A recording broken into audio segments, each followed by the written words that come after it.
미국에 살면서 제 생각에는 두 가지를 꼭 알아야 되는 것 같아요. 그리고 이제 우리 다음 세대한테 이 얘기를 좀 해주고 싶은 거는 뭐냐면 돈이 어떻게 되는지는 알아야 돼. 돈이 어떻게 굴러가야 되는 건지, 어떻게 관리를 해야 되는 건지, 돈에 대한 이해를 좀 해야 되고, 그 다음에는 싫거나 좋거나 간에 정치에 관심을 가지지 않을 수는 없는 것 같아요. 이유가 뭐냐면 우리는 그 사람들을 쓰고 돈을 주면서 이걸 좀 잘 관리해줘요. 필요한데 돈이 쓰게 해줘요. 근데 그렇게 안 하고 자기 좋은 대로 막 하고 자기네 좋은 대로 그 돈이 흘러가고 여기서 빼가지고 이쪽으로 하면서 자기네가 어떤 혜택을 받고 돈이 없다고 하면 돈을 내는 사람들이 시민이잖아. 텍스를 내는 사람들이 텍스페이어들이 돈을 내는 거잖아. 돈을 내는 사람들이 우리 돈이 없다. 그러니 돈을 쓰지 말라. 올리지 말라 하는데 귀뚱으로도 안 듣는 거예요. 그래서 이제 그 두 가지가 어쩔 수 없이 참 중요하겠다. 그러니까 기회들이 없지는 않는 것 같아요. 기회들이 없지는 않는데, 그러니까 새 잡을 찾는 것도 그렇고, 또 도움을 청하는 것도 그렇고, 기회들이 없지는 않는데, 우리가 나이가 들어서 어려움이 생기면 더 어려운 것 같아요.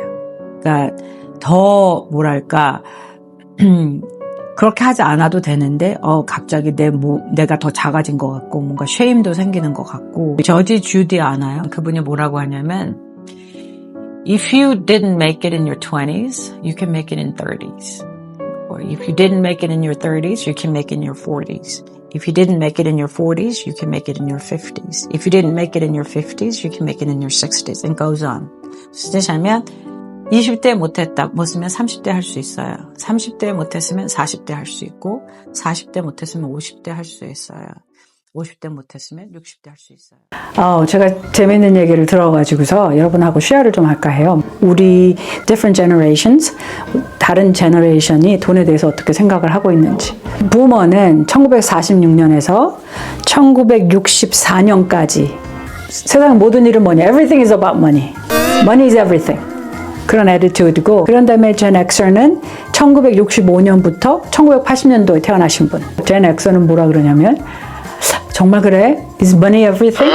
Is there anything else? 이제 이렇게 좀 돈이 정말 전부일까? 그런 퀘스천을 한다는 거예요. 그 다음에 밀레니얼은 1981년부터 1996년까지. 밀레니얼들은 뭐라고 하냐면 Where is money? 돈이 어딨어? 돈이 없다는 거죠. 이 친구들이 집을 사기도 힘들고 빚이 있고 학교 다니는 스튜던트 론부터 시작해서 빚이 많고 집값은 너무 비싸고 그리고 원하는 대로 잡이 돈을 벌지 못하고. 그래서 밀레니얼은 돈이 도대체 어딨어? 그리고 젠 Z는 그 다음이겠죠. 1997년 이후에 태어나신 사람들. 그 사람들은 이제 What is money? 그렇게 모른다는 거예요. 돈이 뭔지 모른다. 그런 뜻이겠죠. 그래서 기회가 되면 밀레니얼들에 대한 얘기도 좀 더 해보면 좋을 것 같습니다. 오늘은 무슨 얘기를 하고 싶은가 하면 도대체 할 수 있다고 그러시는데 얼마를 만들어 놔야 돼요. 내가 앞으로 얼마 동안 일할 시간이 있느냐에 따라서 모든 게 달라지겠죠. 그리고 내가 얼마를 버느냐에 따라 달라지고 또 달라지는 게 뭐야? 내가 얼마를 필요로 하느냐, 쓰냐에 따라서 달라지겠죠. 그리고 내가 지금 자산을 모으는 것도 중요하겠지만 모아서 어떻게 잘 관리를 해야 그때쯤에 돈이 이만큼이 생기겠어요. 이런 게 다 퀘스천이잖아요. 그죠? 계산할 수 있는 거를 올려놓을게요.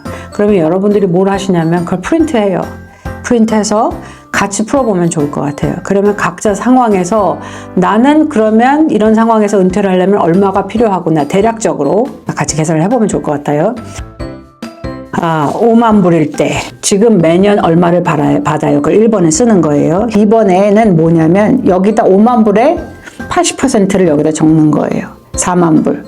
그러면 이제 테이블 B에서 팩터가 뭐야? 25년. 22.3이죠. 20이 내가 그때까지 이만큼을 만들어 놔야 된다는 뜻인 거죠. 원금을 터치하지 않고 나와 내 배우자가 죽을 때까지 살면 대략 어느 정도의 돈이 필요해요를 계산해 봤습니다. 그러니까 economies, 그지? economies가 crash 한다는 거하고 마켓이 crash 한다는 거하고 사실 저는 똑같은 일은 아니라고 생각해요. 그 economy라고 하는 거가 그냥 overnight 막 이렇게 망가지고 그런 건 아닐 거 아니에요, 여러분. 그죠? overly, 그러니까 점점 이렇게 생각을 해서 우리가 예측을 하고 전문가들이 그렇긴 한데, 이제 투자를 하는 사람들의 관점에서는 이렇게 short-term으로 보는 건 아니에요. 우리가 투자를 할 때 보통 롱텀을 생각하고 하는 거지, 이거는 감안을 해야 되는 거지. 4월 8일 날은 4,982의 불이었어요. 그러니까 갑자기 일주일 내에 이렇게 확 올라갔잖아요. 그러니까 지금 거의 뭐야? 2배가 넘었죠? 그러니까 내 목적과 내 시간, 타임라인, 내가 얼마나 기다릴 수 있느냐에 따라서 생각을 해보셔야 되는데, 그 마켓이 왔다 갔다 하는 거가 경제가 망가지고 부서지고 뭐 이런 거는 아니라는 생각이 드는 거예요. 그러니까 그렇게까지 요정칠처는 실 필요는 없지 않겠냐 하는 것입니다.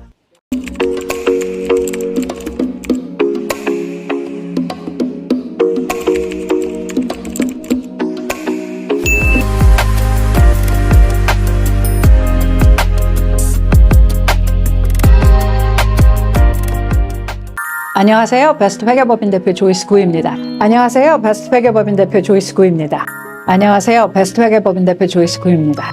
이게 이제 우리 나이가 들어가는 사람들이 제일 걱정하는 것 중에 하나죠. 근데 지금 너무 오래 사니까 이제 우리가 건강하게 오래 살면 정말 좋은데, 이제 그렇게 되지 못하고 아파지게 되면 이제 그러면 그 비용을 어떻게 처리해? 특별히 한국을 가서 다시 살까요 하는 걱정을 하시는 분 중에 많은 분들이 이제 내가 아프면 어떡해요? 병원에 가야 되면 어떡해요? 말도 잘 안 통하지만 너무너무 비싸요. 이제 이게 걱정이거든요. 그 메디케어 인슈런스는 롱텀 케어 니즈를 커버 안 해요. 롱텀 케어 니즈라는 게 뭐예요? 홈케어, 내가 집에서 누가 와서 홈케어를 해주거나 혹은 너싱홈을 가거나 어시스티드 리빙을 가거나 이런 게 다 커버 안 돼요. 이런 뜻이거든요. 홈케어가 필요하거나 혹은 데이케어가 필요하거나 혹은 너싱홈에 가거나 어시스티드 리빙에 가야 되는 기본적인 그 determining factor, 어떤 경우에 이 사람들이 eligible 해요 하는 게 여러분들이 들어보신 대로 우리가 매일 사는 6 daily activity 중에서 2개를 못하면 이제 해당 사항이 있어요. 이렇게 되는 거예요. 6 daily activity가 뭐냐면 BCDETT야. 이게 뭐냐면 B는 bathing. 그러니까 내가 샤워를 못 해요. 그러니까 내가 샤워를 하고 나를 잘 씻고 닦고 옷을 입고 이런 걸 못 해요 하는 거가 bathing이고, C는 뭐예요? continence. 그거는 내가 화장실 가는 거를 컨트롤 못 해요. 그래서 이제 어른들이 이제 나이가 드시고 하면 우리 베이비처럼 이제 다이퍼를 차시는 분들이 있잖아요. 그게 이제 그런 이유거든요. 그러면 이게 2개가 안 되는다고 다 너싱홈을 가요? 그런 거 아니겠지. 너싱홈은 진짜 그 누군가 24/7 케어를 해주는 사람만이 들어가는 거예요. 50대예요. 50대 초반. 그러니까 나 지금부터 준비할래 하면 늦지 않으신 분들이 아마 많을 건데, 50대 초반에서 들 때는 옵션들이 있어요. 드는 방법은 그냥 standalone, 롱텀 케어만 커버해주는 보험을 들 수 있는 방법이 있고, 그걸 하기에는 보험료가 비싸요. 그래서 이제 탄생한 게 보험회사가 내놓은 게, 이것도 되게 오래된 프로덕트죠. 그게 뭐예요? 생명보험에 롱텀 케어 라이더라는 걸 넣어주는 거예요. 그러면 보험료가 많이 싸지나요? 그 차원에서 보면 되게 많이 싸지죠. 내가 스탠더론 하는 것보다. 이유가 뭐냐면 우리가 말하는 미들 클래스는 뭐예요? 정부 혜택을 받기에는 돈이 너무 많이 벌고 무슨 내 돈을 주고 하기엔 돈이 없고 뭐 이런 거예요. 이 사람들이 제일 많겠죠. 이 사람들이 걱정하는 게, 그러면 어떻게 해요? 우리가 부부가 있는데 내가 혼자 너무 아파지면 우리 돈을 다 쓰고 가면 남은 사람은 어떻게 해요? 이제 이런 게 굉장히 걱정이란 말이에요. 그래서 그런 사람들이 트러스트를 생각하는 거예요. 그러면 이 메디케이드만을 컨트롤할 그러니까 그 엘리지빌리티를 컨트롤하려고 하는 트러스트가 2개가 있는 거예요. 하나는 밀러 트러스트라는 게 있고, 또 하나는 메디케이드 프로텍션 트러스트가 있어요. 트러스트를 만들어 놓고 내가 받는 돈에 넘는 모든 금액이 그 트러스트로 가는 거예요. 메디케이드 프로텍션을 한다는 트러스트를 만들게 되면 내 자산을 옮겨 놓는 거니까 이거는 5년 전에 해야 돼. 오늘 하려고 하는 얘기는 2가지예요. 생명보험을 이용해서 현재 사용하고 있는, 아니, 현재 가지고 있는 생명보험을 어떻게 잘 이용해서 롱텀 케어를 커버할 수 있을까요? 요거랑 또 하나는 우리 Health Savings Account 알죠? HSA Account. 그걸 어떻게 활용해서 롱텀 케어 인슈런스를 사볼 수 있어요. 요 얘기를 해보려고 해요. 생명보험을 가지고 있어. 오랫동안 가지고 있어서 캐시 밸류가 쌓였다고 가정해요. 내가 데스 베네핏은 더 이상 필요가 없으니 이걸 사용하고 싶어요 하면 이럴 때 사용되는 게 소위 말해서 1035 exchange를 한다고 해요. 어누어티를 사는데 그 어누어티가 롱텀 케어 라이더가 있는 어누어티를 사요. 그게 이제 1035 exchange를 하는 거죠. 이렇게 하는 이유가 뭐예요? 캐시가 많이 자랐어요. 그래서 내가 이걸 옮겨놓고, 그지? 이거를 가지고 나는 롱텀 케어가 발생했을 경우를 대비해서 쓰고 싶어요. 이거거든요. 그럼 어떤 혜택이 있냐면 이걸 했는데 그 대신에 이제 저번에 말씀드린 대로 이게 적용된 PPA가 적용되는 거여야 되니까 펜션 그 새로운 그 법에 따라서 요 어누어티는 그 롱텀 케어 라이더가 있고 이런 게 적용되는 파우시여야 해요. 아시겠지? 그러면 이제 옮겼는데 내가 롱텀 케어 라이더 니드가 생겨서 이거를 쓰게 되면 텍스를 안 내는 거예요. 그러니까 활용하기는 되게 좋겠죠. 두 번째는 HSA야, 여러분. Health Savings Account를 점점 많이 하세요. 이건 뭐예요? 내가 건강보험이 있는데 이 건강보험이 소위 말하는 High Deductible Policy예요. 그래서 이 건강보험의 종류는 High Deductible Policy 혹은 그 HSA Compatible Insurance Policy라고도 해요. 그러니까 compatible 한 걸 사게 되면 내가 건강보험료를 내고 HSA 어카운트에 돈을 넣을 수가 있어요.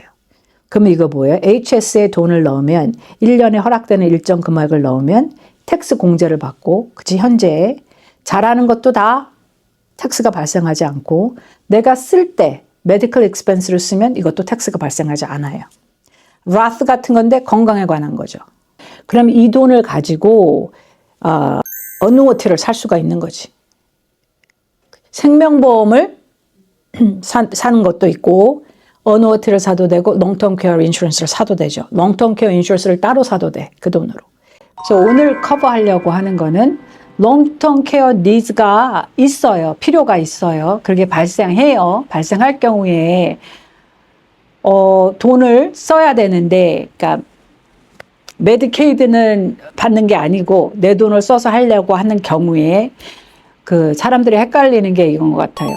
누가 그러는데 내 은퇴연금 쓰면은 은퇴연금을 어누어티에 넣어서 쓰면 그게 롱텀 케어로 쓰면 텍스를 안 낸다고 그러던데 맞나요? 이 퀘스천 되게 많아요. 되게 헷갈리는 부분이기도 하고 우리가 이제 일을 하면서 401k나 그 외에 은퇴연금, 뭐 심플이나 셉이나 뭐 여러 가지로 하는 은퇴연금을 사용해서 내가 은퇴할 때쯤 돼서 그걸로 어누어티를 사면 어때요? 그 중에 예를 들어서 뭐 내가 401k에 50만 불이 있으면 그 중에 뭐 예를 들어 20만 불을 옮겨서 어누어티를 사면 좋아요. 그래서 그걸로 롱텀 케어를 사용하면 텍스를 안 낸다면서요. 요거예요. 그 돈을 내가 401k로 어누어티를 샀어요. 왜 이렇게 해요? 이렇게 하는 이유는 guarantee income을 만들고 그리고 저절로 RMD, Required Minimum Distribution이 해결되는 거예요. 그죠? 매년 돈을 찾으니까. 그런데 traditional 401k로 산 어누어티는 롱텀 케어로 쓴다고 해도 텍스 공제를 받는 게 아니에요. 그러면 뭐야? 내가 401k로 써서 그러면 텍스도 내야 되고 그거 받은 것에 대한 텍스도 내야 되고 혜택도 없고 그러네요. 그렇게 생각할 수 있는데 401k 돈을 옮겨서 어누어티를 샀다고 생각합시다. 그러면 롱텀 케어 니즈가 발생해서 그리고 내가 뭐 2만 불을 받았어 1년에 그럼 이게 fully taxable income이잖아. fully. 그죠? 내가 텍스를 한 번도 안 낸 거고 잘한 것도 이제 텍스를 내야 된단 말이에요. 근데 만약에 내가 텍스를 보고 하는 사람인데 다른 뭐 비용이 많아서 혹시 아이터마이즈를 하게 되면 그죠? 내가 특별 공제를 스탠더드 디덕션 말고 아이터마이즈를 하게 되면 내 그 메디컬 비용, 너싱홈 뭐 비용이 공제 대상이 될 수는 있죠. 그렇기 때문에 100% 혜택이 없는 건 전혀 아니에요. 아시겠죠? 텍스 사이드에서 보게 되면. 그래서 어느 정도의 준비를 해서 내가 활용하는 거에는 도움이 될 것 같아요. 어누어티가 어트랙티브 하기도 하고 또 어떤 사람한테는 맞지 않을 수 있어요.